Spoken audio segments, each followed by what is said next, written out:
Oraintxe justo gabiltza ikerketaren munduan 8-9 bat urte egon da, apur bat irakasle bebai hasi naiz EHUn eta orduan apur bat irakasletzan lur hartzen ere bai, baina ikerketaren fasean ere esango dut gaudela Euskal Hedabideen behategian momentu nahiko interesantean, eta momentu horretan gertatzen dabiltza hainbat proiektu aldi berean. Ditugu bai datuen kulturari lotutako proiektu batzuk, eta gero matematikaren begirada, big dataren mundua, eta bagabiltza horrelako ate berriak diranak, eta baita baliabide berrien bila horrelako azterketak egiteko eta analisi horiekin ezagutza hau euskarazko hedabideen artean gehiago zabaldu ahal izateko. Azaroan defendatu nuen ikerketa tesia bada 2020 urtearen bueltan edo horrela abiatutako bide bat, eta bertan nahi izan nuen apur bat euskarazko komunikabideen audientzia digitalei erreparatu.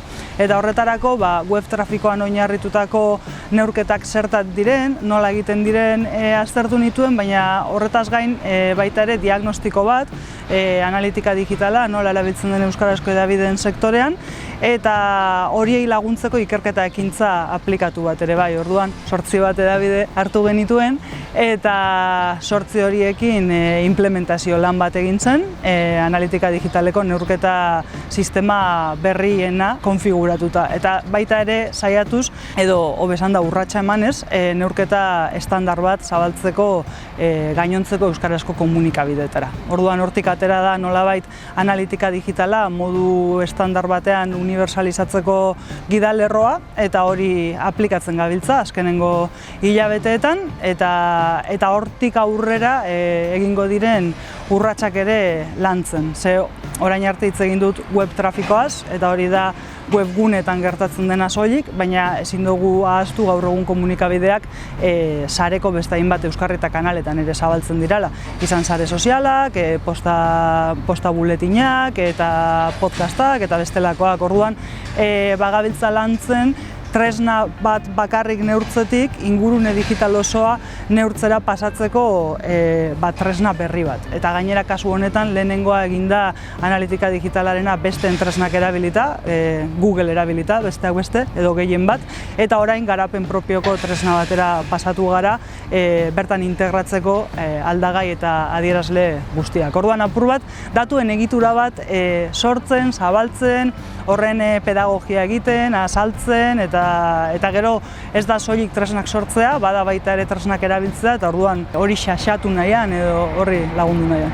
Euskarazko komunikabideen sektorean eta batez ere herri ekimeneko komunikabideetan badago prekarietate handia, eta prekarietate hori bada baita ere lantalde txikiei lotutakoa eta lan volumen handiei lotutakoa, eta gertatzen dena da datuen ekosistema honek guztiak eskatzen duela bai jakintza, ezagutza, ikasketa kurba bat, denbora, eta alderdi horretan errastaile edo laguntzaile den heinean eskertu dute. Eta esango nuke ezagutzaren puntuan behintzat, azkenengo hilabeteetan urratsak ematea lortu dugula, eta orain bagabiltza erabileran. Eta erabilera egia da borrokatzeko eremu apur bat zailagoa dela, hori ez delako sartzen soilik esan dugun egoerari lotutako zerbait, erabileraren esparruan borrokatu behar da baita ere ikuspuntua edo ideologia, ikusmoldea, eta hor egia da euskarazko komunikabideak hainbat hamarkadatako ibilbide horretan badaudela oso 20. mendean errotuak, ez da? Eta 20. mendean errotuak errotuta egoteak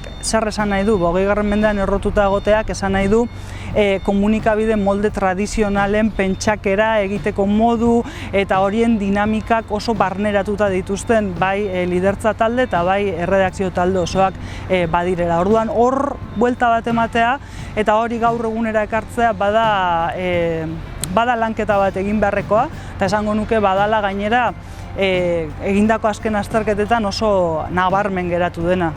Euskarazko komunikabideak digitaletik nolabait birpentsatzeko aukera dago, beharra daukagu eta garaia ere bada. egoera ezberdinetan dauden komunikabide anitzak daudela, ezta? Tamaina aldetik, izaera aldetik, lantzen diren gai aldetik eta beste, ez da berdina komunikabide tematiko bati, tematiko jakin bati, adintalde konkretu bati bideratzen zaiona, gonbendatu al zaiona, edo tokiko komunikabide bati, zeina zabaltzen den eskualde oso euskaldun batean eta beraz badaukan komunitate eta helduleku zabal bat. Baina esango nuke, badagoela urratsetan lehenengo urrats bat, nahiko egingarria dena eta da datuei erreparatzea. Hau da, ez egitea soilik lan intuizioz edo inertziaz, eta orduan informazioa biltzea, biltzen da informazio bat, baina horri gehitzea baita ere bestelako datu iturriak eta datuetan oinarritutako erabakiak hartu ahal izateko pentsakerak lantzen hastea. Horrek ez du esan nahi, soilik datuek esaten dutena egin behar dena, baina bai behintzat horiei begiratzea eta esatea zer ari da gertatzen gaur egun, eta zer ari da gertatzen gure komunikabidearekin, zer esaten digute informazio iturri ezberdinek, eta apur bat horiek lantalde guztian zabaldu eta datuen kultura hori lantzen hastea. Hori bat, eta gero digitalizazioa deitzen den eremu horretan, digitalean pentsatzeko nik uste dut badela beharrezkoa eta euskarazko komunikazioaren eremuan baita ere, eta da jende digitalarekin kontatzea. Eta ez hori jende digitalarekin kontatzea haien iritzia biltzeko, nolabait kale inkesta formatu gixan, baizik eta digitala den jendea, ez soilik natibo digitalak direnak, baita ere 80. hamarkadaren amaieran, 80. hamarkadaren amaieran jaio zirenak, horiek oso digitalak dira beraien komunikazio praktiketan eta beraien bizitzetan.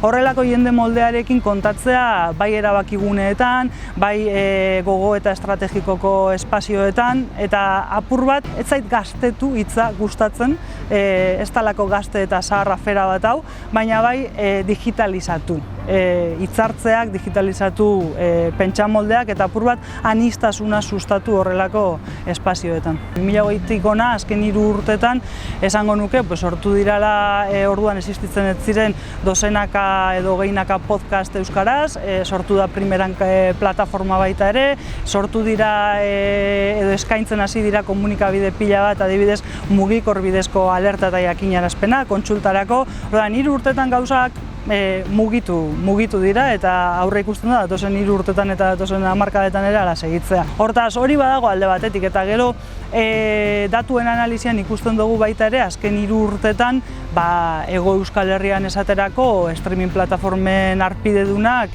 populazioaren gehiena izatera pasa dira, erdia baino gehiago dira da, edo ikusten dugu baita ere jendeak esaten dula gero eta gehiago sare sozialen bidez informatzen dela. Hego Euskal Herrian 2 puntu igo da azken 3 urtetan, baina komunitate batzuetan, Nafarroan esaterako ia 8 puntu egin du gora joera honek. Eta gero gazteen artean, kasu honetan bai galdetuta, gazteen artean, gazte unibertsitarioen artean hori da beraien lehen sarbidea informatzeko. Lehenengo sare soziala, gero telebista eta gero 3. postuan informazioan interesik ez duela adierazten duen jendea. Orduan, gauzak gertatzen ari dira eta aldaketak aurrera segituko dute. Eta hemen bai izango da erronka bat, nolabait, bai horietara egokitzea, eta etengabeko egokitzapen hori nekeza da, eta etengabeko egokitzapen horretarako, eta gainera jakinda euskarazko komunikabideak ze egoeran dauden, beharko dira laguntzak bai ikusmoldeen lanketarako, bai lan dinamika berrietarako, egokitzapen horretan modan dauden, edo joera diren, edo gertatzen diren aldaketa horiek zeintzuk diren mahai gainean jartzeko, hori ere norbaitek egin beharko duelako eta kontatu eta elkarrekin gogoetatu. Esango nuke euskarazko hedabideak orokorrean bide bat hartuta daukatela eta badagoela gainera nahi bat eta gogo bat euskarazko hedabideen errealitatea egunero gorpuzten dutenen atzean aurrera egiteko eta bide hori ibiltzeko. Baina bagoaz astiroegi. Esango nuke astiroegi goazela, hain zuzenera aipatu dugun gisa komunikazio praktiken aldaketak diralako etengabeak eta oso azkarrak. Orduan, zerbait berria pentsatu, erabaki eta testeatzen dugunerako iaia beste lan eremu bat mahai gaineratzen da. Baina bagoaz astiro bada ere, eta uste dut hori badela badela zati handi batean garrantzitsua. Bide hori egiteko behar dira baliabideak, eta baliabide horiek dira diru baliabideak, giza baliabideak, eta gero behar da baita ere ikuspegia lantzeko eta borrokatu edo eraldatzeko bide bat. Eta hor ere esango nuke euskarazko komunikabideen sektorea horrela oroar bada 80. hamarkadatik hona asko garatu den eremu bat, sektore bat, eta gaude une batean, eta ez bada orain izan beharko da bihar, hau birpentsatzeko. Nun gaude, nortzu gara, non egon nahi dugu, baina ez horiek non egon nahi dugu 10 urte barru, akaso hortzi muga nolabait eskuragarri eta errazagoa izan daitekena, baizik eta non egon nahi dugu mendearen erdian, demagun, ezta? Nola konektatuko dugu geroz eta jendarte digitalago, eleanitzago, mugikortasun maila altuagoak dituena, atxikimendu edo informazioarekiko desinterestaz altuak adierazten ari dena, eta beste. Zer egingo dugu beraiekin konektatzeko, nola izango gara garrantzitsuak, eta hor badaude galdera potoloak, baina galdera txikiagotan ere zatitu daitezkenak, eta igual horrela txikituta eta elkarrekin hasi gaitezkenak horiek jartzen mahai gainean eta horiei apur bat erantzunak ematen. Momentu honetan ikusita nola dagoen tokiko komunikabideen ehundura bere ikusten da gehiago Britainia handiko eredutik gertuago geratzen den eredu bat edo antolaketan modu bat edo horretarako aukera ikusten da posibleago. Nolakoa izango den etorkizuna ez dakigu, izango da tokiko komunikabideek nahi dutena.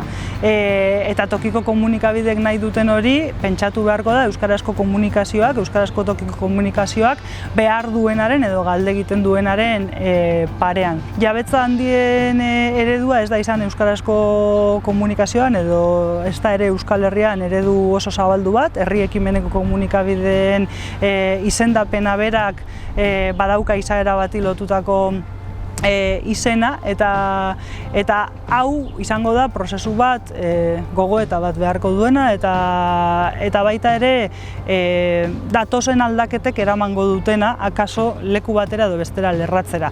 Bai ikusten duguna hedabideen behategitik, eta nik neuk egindako ikerketen emaritik da, isolatuta eta banaka oso zaila izango dela egiteko hau, eta garai hau behar dugula nolabait aliantzetan oinarritu, elkarrekin lan egin, ezagutza partekatu, azpiegiturak partekatu, eta ikusmoldeak eta egiteko daukagun erronka hau, dela audientziekin konektatzea, komunitatearentzako esanguratsuak izatea, elkarrekin lantzea eta borrokatzea. Oraintxe bertan tokiko hedabideen artean egoerak horren dira ezberdinak, batzuk ikusten ditudala akaso erdi itota eta beste batzuk ikusten ditudala txalupa berria erosteko puntuan, ezta? 10 urte barru nik uste dut tokiko komunikazioak oraindik ere esanguratsua izaten jarraitzeko heldulekuak badaudela, jendeak gertuko informazioa eta gertuko komunikabideek eskaintzen dieten mundua ulertzeko eta munduan egoteko leku hori galde egiten du eta balioztatzen du. Beraz, badago hor, ondo lantzen bada, biziraupen eta baita ere errelebantea izan daitekeen eremu bat.